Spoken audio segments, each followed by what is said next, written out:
Okay, now we're on the final chapter of the basic formal elements.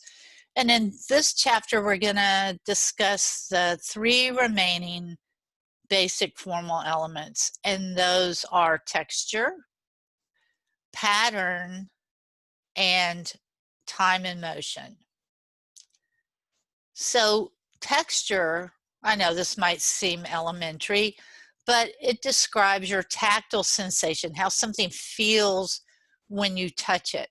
And this is just as an aside, sometimes art objects are so beautiful, we feel compelled to touch them, but when you're in a museum or a gallery or even somebody's home, don't touch them because we all, no matter how clean we are, even though we're washing our hands a million times during the COVID-19 outbreak, doesn't matter how clean your hands are, we always have, that's my phone quacking in the background, by the way. We always have like oil or grease on our hands, and it can damage or like ruin artwork. So do not touch them, please. But that's above and beyond what we're talking about right now. So in terms of the basic formal elements, there are two kind of textures we're going to discuss. One is actual texture. That describes an artwork that actually, for real, has a variety of actual textures that can be felt when touched. Like you'll be able to tell the difference between all the different textures.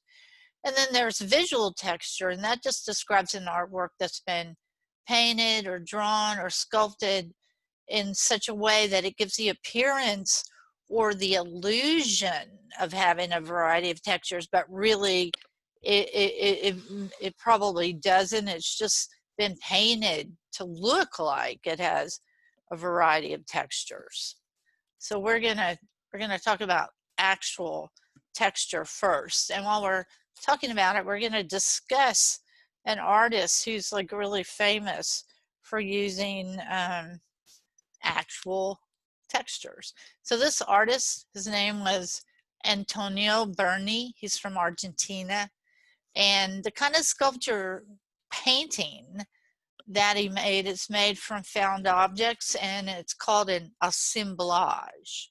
He's assembling all these found objects into this painting sculpture.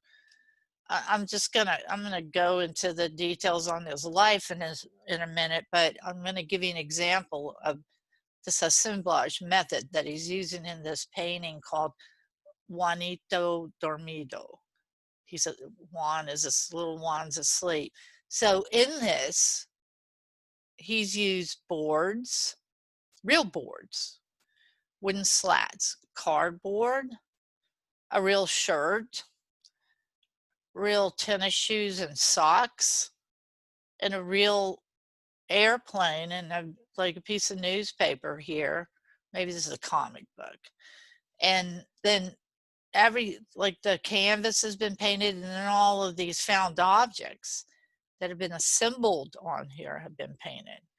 So he's from Argentina, but he studied art in Europe. And when he came back to his country, he found that the government had been overthrown by the military, and that there's like economic distress. It sounds like Venezuela in part because of the economics of things, that like the people were really poor. It costs like a ton of money to even buy just the essentials like bread or salt or whatever. And so there were like tons of poor people. Also, what else was happening was people that had been farmers for years were sort of forced to move to the cities to find work. And Berni he's an activist artist. His work advocates for the poor. So he started doing a series of, well, actually two different series of work. He has these two characters. One is Juanito and one is Ramona Montiel. And Um, Juanito is like this poor boy his family comes to Buenos Aires, and they're having to find work. And his dad gets a factory job, where they live is totally polluted, but they also have to. He's not getting paid very much, so the family is having to scavenge for things. So like the shirt in this one that Juanito's wearing, it's like really too big for him. So, it's either like been given to them or they found it. So they're having to like just struggle to make ends meet. Here they are, like it's called La Vacaciones, the vacation, but really it's not a vacation. The family's been forced to leave their home and go to the city, and you can see how poor they are because their car has just been repaired and damaged beyond the pale. This is actually, I saw this at the Museum of Fine Arts. These are real tires. These are real car parts. This is a real broom that's in the painting. The assemblage, pardon me. Here's a an assemblage of Juanito scavenging like he's in a dump, looking for clothes, looking for anything that can help the family. Here is bathing in a, like, is this a dog or a crazy looking cow or a sheep? He's bathing in this polluted water that's surrounded by just junk and tin cans and stuff. Um, and then Ramona, like on the other hand, she was a seamstress where she was living before, and she comes to Buenos Aires looking for better work, but is finds she can't really get it. She's not making any money, so she's forced into prostitution. I can't even pronounce it. It offends me. So, prostitution. There you go. So he would do these assemblage pieces about her, but he also did this printmaking process, which is called collagraph or xylograph. I don't know if any of y'all in high school did linoleum block prints, or you like printed on styrofoam, or even if you like carved into potato and made a stamp out of it. That's printmaking, where you're making multiples of things. And so in this collagraph process, what you do is you take a board or a piece of cardboard that's your template, and on top of it, you use materials that are more or less the same height. You don't want there to be major divergences in how tall these materials that you're adding onto are. So he's using like cogs and chains and multiple layers of lace and all sorts of like metal parts in here. And then he attaches them to this board. He coats them in something that's protective. And then he rolls ink on top of the surface. So wherever there's indentations in the surface, like her face, this part of her face and her nose is not raised above the surface, it's flush with the surface. And then all the things that have been attached to her to form her lips and her hair and her crown or mantilla or tiara, I don't know what, it's not a mantilla, it's like a tiara. Those are raised up, and they have indentations in some of them, like this. He's like a matador maybe, and this lace is like thick and raised up. So whatever's on the top, raised up on the top of the surface, receives ink, and whatever is indented or down into the surface receives no ink. So when he inks this up, all the places that are raised up get this ink on top of it, and he can roll up ink on this multiple times and make multiple prints of this. Sometimes what I know people have done is and maybe he did this too, like they had a piece of wood and they carved into it some, and then also added things onto the surface. These are some other collagraphs of Ramona, like, and also he did ones of the people that were her lovers, like this admiral or general. And I also saw a show of these, and these are smaller than the ones of Juanito, but they're still like amazing. And the whole point of this is they all have actual texture. Like you can touch the surface of these and feel the varieties of textures, because they're either made out of assemblage materials that have been attached to it, like real wood or real material, or real yarn, et cetera, or the template that they've been made of is made from real textured things. So then when you run that paper on the template through the printing press, it's got it embosses it, and there's real textures there on the surface. Somebody else that does these installations that have to do with his ancestors, race, migration, collective memory, is an artist named Radcliffe Bailey. And I, I, I can't remember if I saw this piece or another piece by him at the Menil collection. I was really impressed by his work, and that's when I started using it in this class. Is like this piece is made out of hundreds of discarded piano keys, and then there's this one bust of a man that's in the center of this. So this is like this turbulent sea. It represents the Middle Passage, and like, you know, sometimes the unscrupulous, in many respects, guys that were captains of these slave ships would just throw people overboard. So that's who this man represents. But this also represents the music that traveled across the seas from Africa, and that continues to influence the music of America. So there was a diaspora of people forced to come to the Caribbean, the Americas, to Europe as slaves. But there's also this music that they brought with them. Another artist that uses actual texture is Mary McCleary. She taught at, oh man, what's the name of that school? It's in Nacogdoches, and I apologize, totally forgot the name of it. She taught there a long time. She looks like a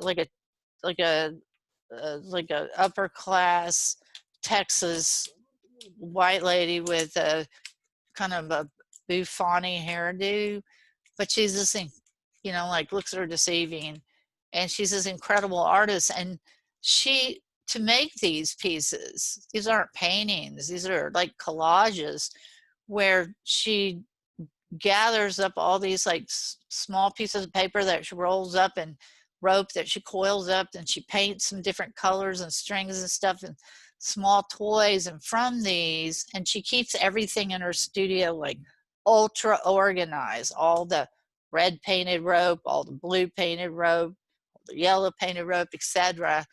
And then she assembles, like collages these into these fairly large pieces that are just like you're when you see them, you're dying to touch them because there's so much texture.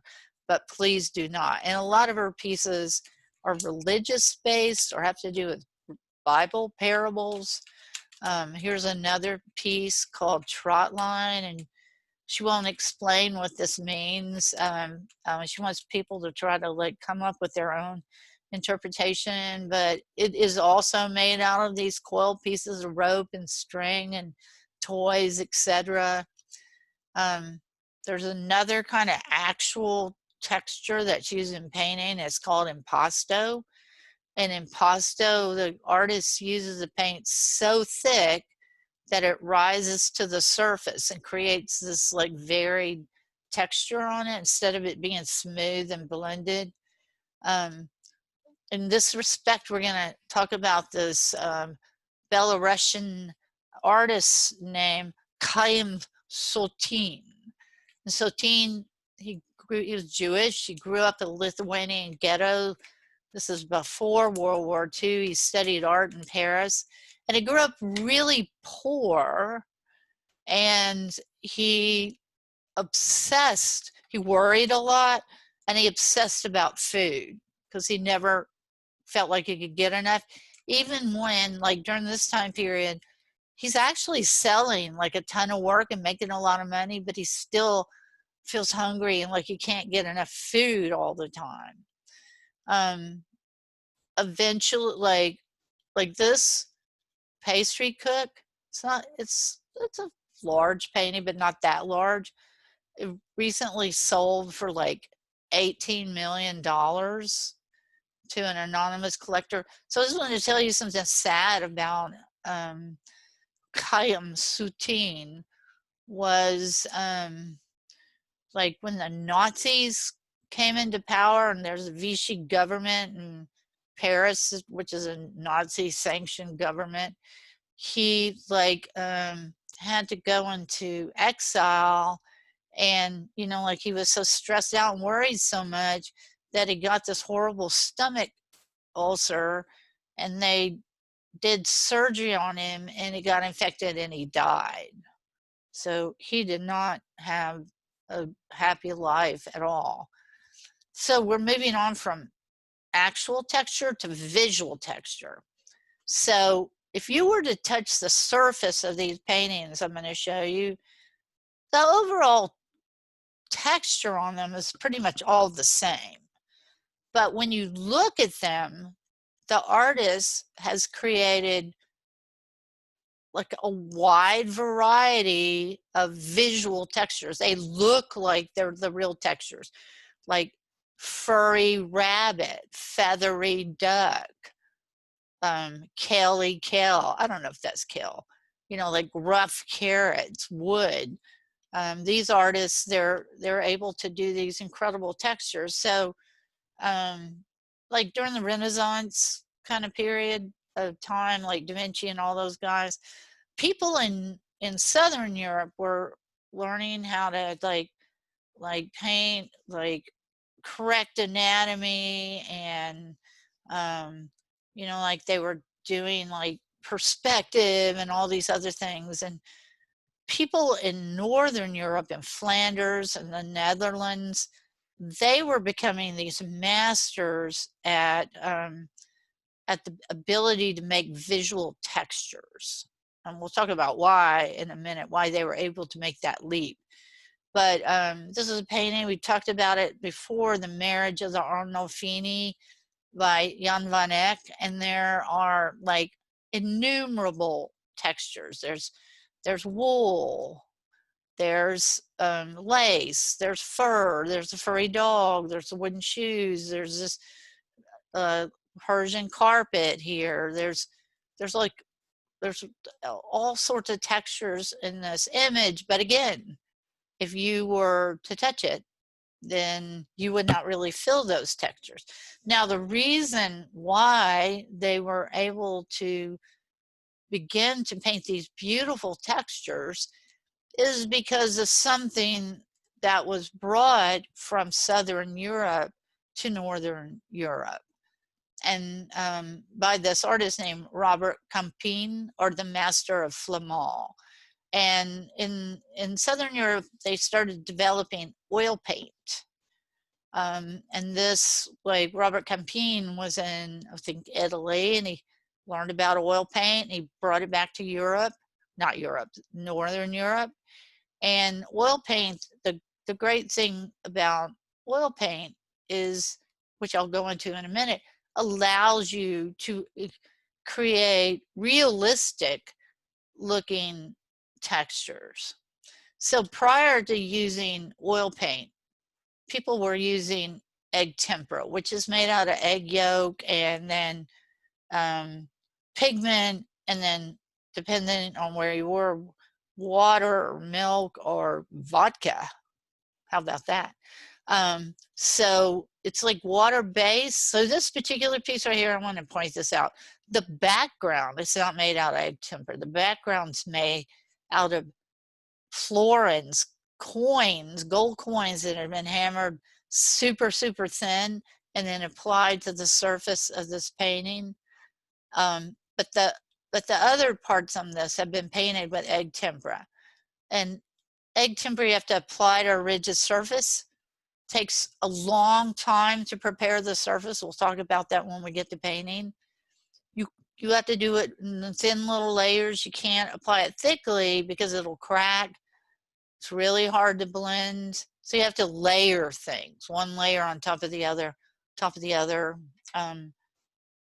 It's kind of like when it dries, it's kind of flat looking. It's not very shiny.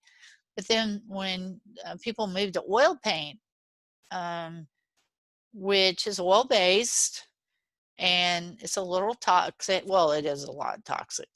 And it uses things like turpentine and linseed oil and all these other things. It takes a long, long time to dry, but you can apply it to rigid and flexible surfaces, primed surfaces that have been coated and sealed. And the oil is reflective of light. So that allows for more luminescent paintings, and you can do it in thin glazes, but it's capable of producing realistic looking visual textures, has a longer shelf life. It dries really, really slowly, but it blends more readily. So you can do, we talked about chiaroscuro, where you're gradually going from light to dark, and oil paint will allow you to do that.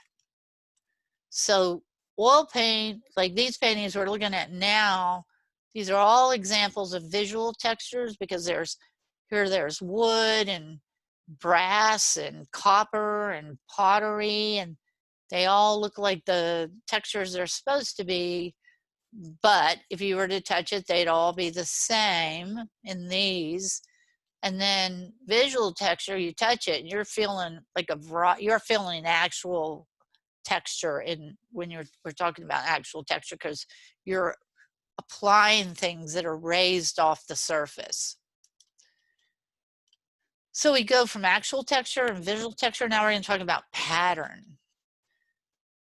Pattern is a repeatable, that's a new word, repetitive motif or design. So you take any formal element like a color, a shape, a mass, or texture, and you repeat it over and over again so that it becomes this recognizable pattern that's repeating. It's not just like a bunch of stuff. It's like this recognizable shapes, or these recognizable lines, or these recognizable colors that are repeating over and over again. Now later on, chapter 7, we're going to talk about repetition and rhythm, and I want you to know there's a big difference between the two. Pattern might occur everywhere in the painting, but it also might occur only in a small section of the painting. So I just want you to think about pattern, not like patterns limited to where it appears. These are ceramics by a Houston-based Japanese-born artist, Terry Hajiwara, who studied at the Glassell School for a long time, and he just became a master at this craft. And he has these patterns, these repetitive designs on these beautiful vases, which once we're able to go places again, who knows when that will be, a lot of times they'll carry his work at 18 Hands Gallery on, I think it's on 19th Street in the Heights. So now we're going to talk about Islamic geometric art. So there's different forms of Islamic art. Some forms of Islam are like, or people can use the figure or objects in paintings, but then there's a form of Islamic art that does not like it's a form of the religion, that does not allow for that use of figures and objects. And I just want to back up later, like we in some forms of like Islam, and some forms of Christianity, and some forms of Judaism, it is thought to be a sin to use use figures in artwork. That it's thought that that's blasphemous, and that only God can create living beings. And so it's not all forms of those three religions. It's some forms that do not allow for figurative work. So we're going to talk about Islamic geometric art. This is sacred art, like you'll see it a lot of times in mosque or in ceramics or in like other forms, art forms. And the geometrics represent the perfection and infinite nature of God. So these like geometric shapes, they are limited a lot of times to 4 basic motifs. And those will be circles and interlaced circles, star patterns, squares and other 4-sided polygons, and multi-sided polygons. The shapes and combination, they represent the harmony of the cosmos. And when, you know, because people are making these, and I put a video in our folder that is shows how these are made.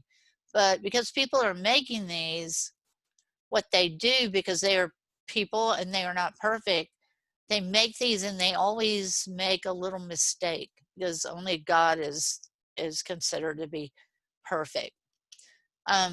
There are other types of designs in Islamic sacred art, and so there's geometric, which we just talked about.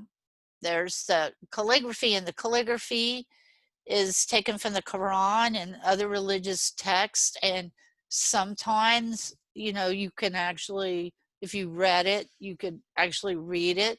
But sometimes it becomes so elaborate that, and intertwined, and like a little like difficult to read.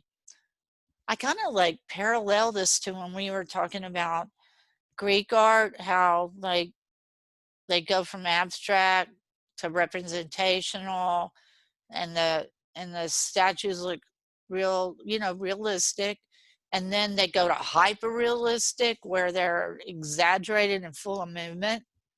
And even though this is different, these go from like Arabic text, which you can read, or it could be Farsi, but like, which you can read this, but then it becomes like hyper like text, where it's like interwoven and exaggerated, where it's impossible to read. And then the third kind is vegetal or arabesque, which will have intertwining vines or like leaf shapes, or like plant forms in them. There's a million amazing combinations of these, like just taken from simple geometric shapes, simple plant forms, or um, or or like Arabic script. So patterns can also be found in Christian art, and a lot of times these patterns are in part influenced by Islamic art. So there's a kind of text back, you know, back in the day, there were not printing presses. So all books were made by hand. Books were really expensive. And in early Christian art, the majority, probably almost all of those books, were religious text. And so there was this form of this religious text made by monks in a room called the scriptorium. And this kind of religious text takes the form of the illuminated manuscript, and it'll have written text, ornamental borders around the text, incredibly ornate capital letters, and illustrations. And at the beginning of like the pages of the gospel, there would be, this is called like a carpet page. And this particular one's a cross carpet page, which would be this incredibly elaborate pattern design. And the one we're looking at right now is from the Lindisfarne Gospels. So these were in, I think, made in northern Scotland, or I could be wrong. I'm sorry, I'm like drawing a blank here. And they were made by a single monk from 1715 to 1720, and they have like all sorts of influences, including these Celtic curvilinear designs, Roman mosaics, Anglo-Saxon engravings, Italian and Byzantine portraits, and these Egyptian Coptic pages, which were in turn influenced by Islamic geometric art. So here's who did it. I was right, it was Scotland, and the monk's name was Eadfrith. And he lived on this monastery in Northumbria, England. And here he made by hand the Gospels of St. Luke, Matthew, Mark, and John. And you know this took him, I started to use a bad word, friggin' forever. So back in the day, what monks would make these Gospels and Bibles, and they're doing it all by hand, and they're not just doing one, they're having to make multiple copies. And if you're doing the same thing over and over, you're just like bored to tears. And those monks, they're no different than anybody else. So those bored monks would start doodling in the margins of these Gospels, these sometimes like scandalous, here's a guy getting shot in the behind by an arrow. Sometimes they'll have people farting in them. They'll have like, a lot of times they'll have rabbits attacking people or snails attacking people. And these little goofy drawings are known as marginalia. And they're actually, oh God, I love these. They're some of my favorite kind of art. Okay, so we were talking about pattern, and that's when things repeat over and over again in a recognizable design. Like there's a pattern that goes around the edge of this image, and there's patterns that go around the edge of this tile, and there's these repetitive patterns and these like these really this is like a part of a P. That's the beginning of this page. Maybe it says Paul. I don't know. Anyway, so that was pattern. And now finally we're going to talk about time and motion. And time and motion, they're always intertwined with one another. You don't talk about them separately. Because when time passes, even when things are still, things move, like the sun moves or people move or whatever. So we think about time and motion in three forms when we talk about the basic formal elements. I'm going to drink some water first. So the first form is a suggestion of time and motion. Things aren't actually moving. It's suggested that they are. There's the illusion of time and motion where actually it looks like, take that word actual so you don't get mixed up. Illusion of time and motion looks like the things are moving because of the way they've been constructed, but they're not moving. And then there's actual time and motion where things actually move. So let's talk about the suggestion of time and motion, which you'll see in the majority of artworks. So artworks, they don't actually move, but they're painted to look like they could if we waited long enough. So this is a Salvador Dali painting called The Persistence of Memory. And apparently it's so hot out here, all these watches are melting. So when things melt, they don't just stop. If it stays hot, they continue to melt. So we know that at one time they were solid, then they started melting, and at one point they'll just completely melt off into liquid. So we're looking at this, and things aren't moving, but it's suggested that they could. This is a sculpture by Juan Lorenzo Bernini. So the Catholic Church and the Protestant church had this big schism where they split apart. Well, it was Catholic Church, and then the people were like, we don't like this. And then they formed their own form of religion, which were Protestant religion. So the Catholic Church, this is during the time of Caravaggio, we talked about him earlier, Catholic Church is freaking out. They're like, we're losing parishioners. We got to get people in here. So this art period, this is when this has all happened, is known as the Baroque. So the artists, they're like instructed, you got to make like artwork that's dramatic, seems full of movement, that's gonna it's gonna excite worshipers, it's gonna bring them in. And also a lot of times these artworks, the people in them didn't look idealized, they look like real people. So Juan Lorenzo, he's asked to do a sculpture of David, the story of David and Goliath, where the regular sized guy has a slingshot and he kills a giant who's been terrorizing everybody, a giant by the name of Goliath. So I'm going to move forward because I want to show you the way the Davids in previous sculptures looked before. This is by Donatello, one of the Mutant Ninja Turtles. And here's like this, like he's like in a fashion ad or something. This new guy posing with a helmet on his head and a sword, which by the way, David didn't even use a sword, standing on the head of Goliath. He's just standing there posing. And then look, here's like a underwear ad without the underwear. This is by Michelangelo. Here's David again. He's just like, look at me. I'm in perfect shape.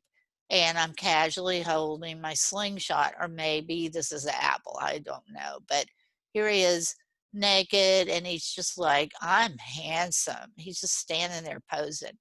And then we get to Bernini's statue, which is a little less than 200 years from Donatello's. And oh my God, it's like so full of movement.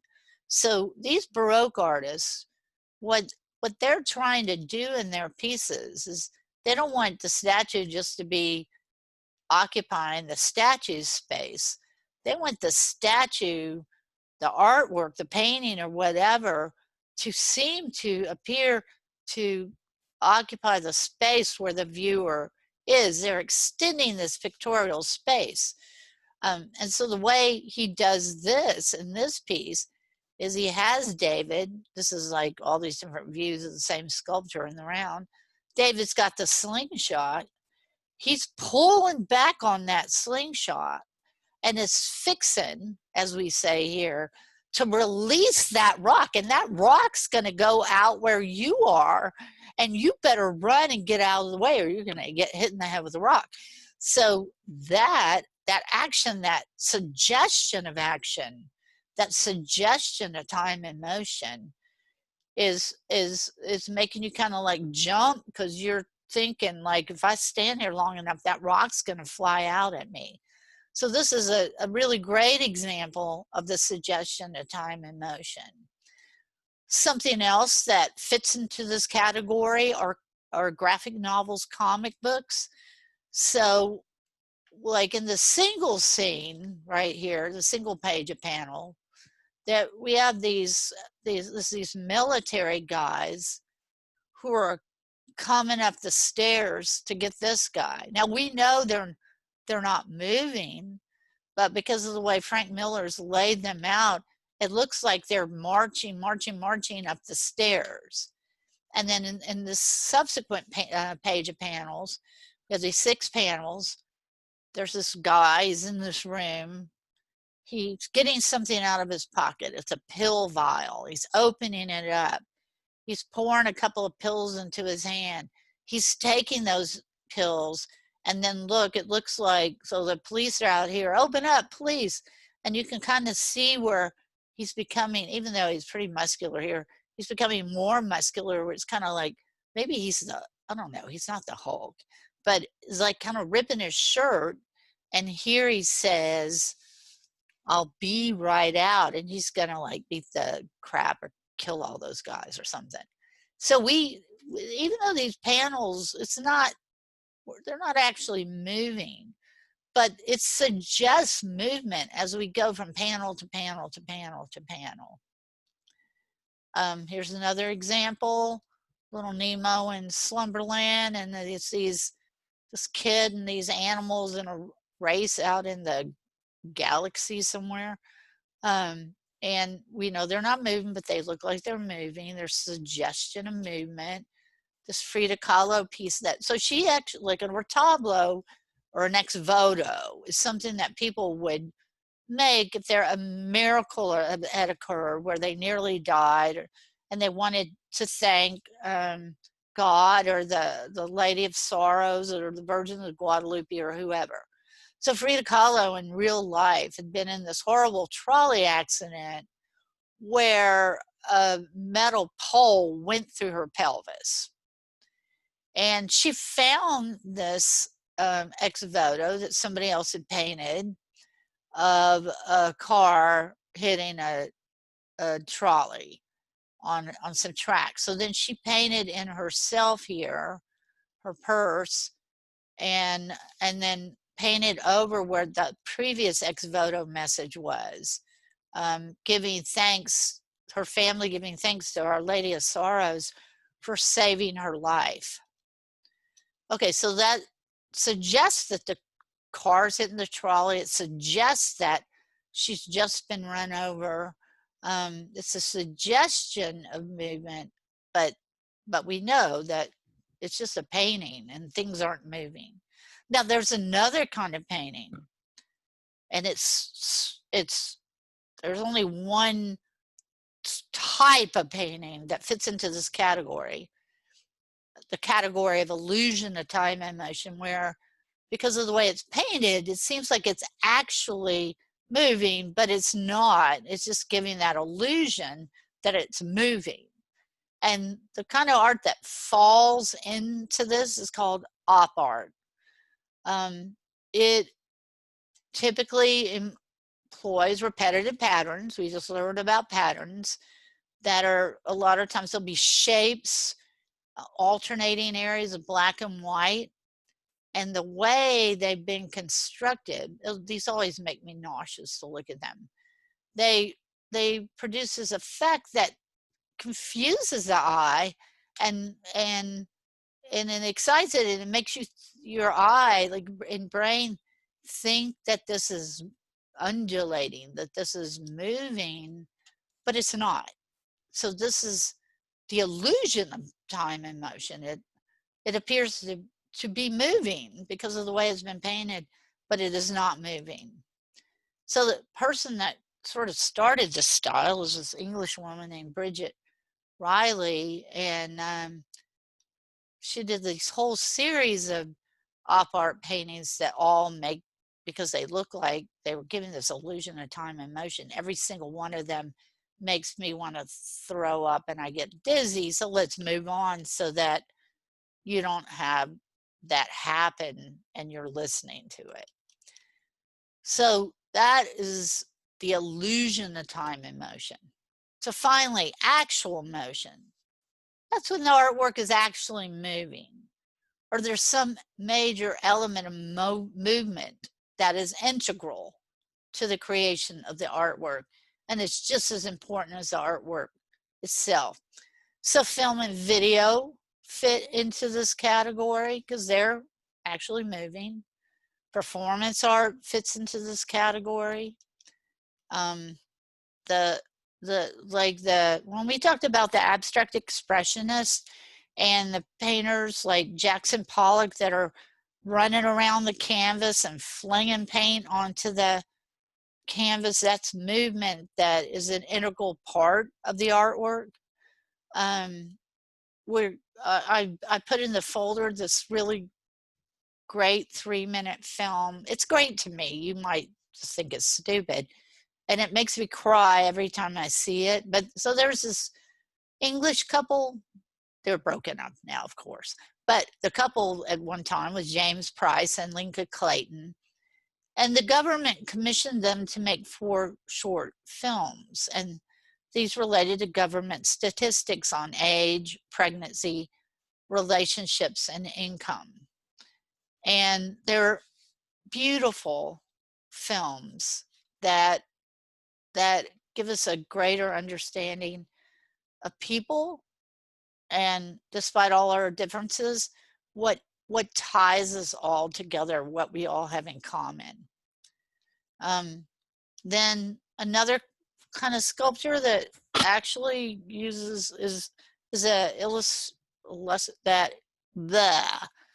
let me just read this sentence here. Kinetic sculptures use actual movement. These are sculptures like this sculpture by this guy, Anthony Howe.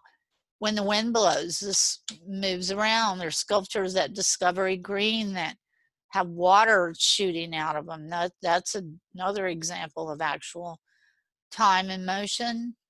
And then there's this artist named Toussaint Hue or Sam Hue. I'm sure I'm not saying this correctly, and I apologize. He was a performance artist who was really important in the early 80s when he did this in 81. That's when my daughter was born.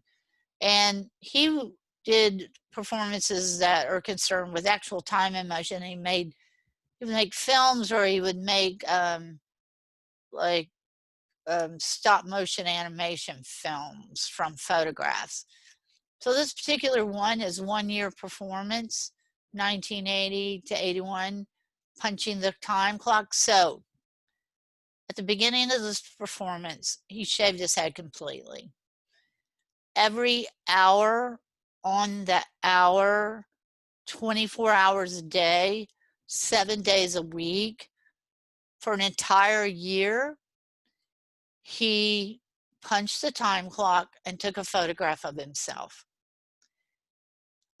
This might sound crazy. It is a little bit, but this had to do with like how we're kind of trapped into our jobs.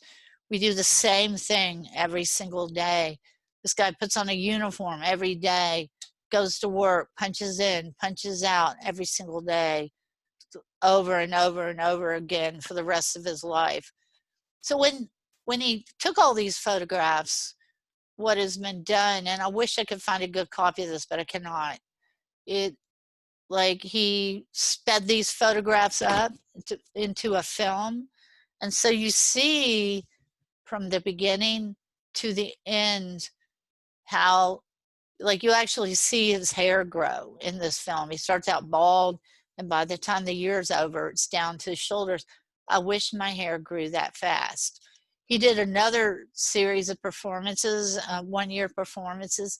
He did this rope piece with Linda Montano. She'd been his girlfriend at the beginning of this, and then obviously by the end they broke up because they couldn't stand each other anymore. But they were tied together with this 8-foot rope, so if one went somewhere, the other had to go with them. If one of them went to the bathroom, the other had to go to the bathroom with them. If they rolled over in bed, it might pull the other person off the bed. And they did that for an entire year, and that had to do with relationships and how we are tied to one another. He did another one, 78 to 79, called Waiting. They put a prison cage in the Museum of Modern Art in New York for a year. He wasn't allowed to talk, read, write, listen to the radio or TV. A friend delivered food, removed his waste, and took a photograph daily of him. Oh my God, I would go so crazy. And the museum visitors came in there and looked at him. Oh, so that's the end of the chapter. So I'm just going to go over this real quickly. We talked about visual texture, which are looking at it, looks like real texture, but it's probably painted to feel all the same. Actual texture, that's when an artwork, you touch it if you were allowed to, and it has a variety of real textures on it, like those Antonio Berni pieces that had wood and canvas shoes and plastic airplanes and tin cans. So that's like a actual real textures, and included in there was impasto, where the paint's raised up, ecolographs, or xylographs, where there's that form of print that you make out of textured materials. Then we talked about pattern, and within pattern, we talked about Islamic mosaics, including geometric, vegetal, and the calligraphy that's based on the writings of the Quran and other religious texts.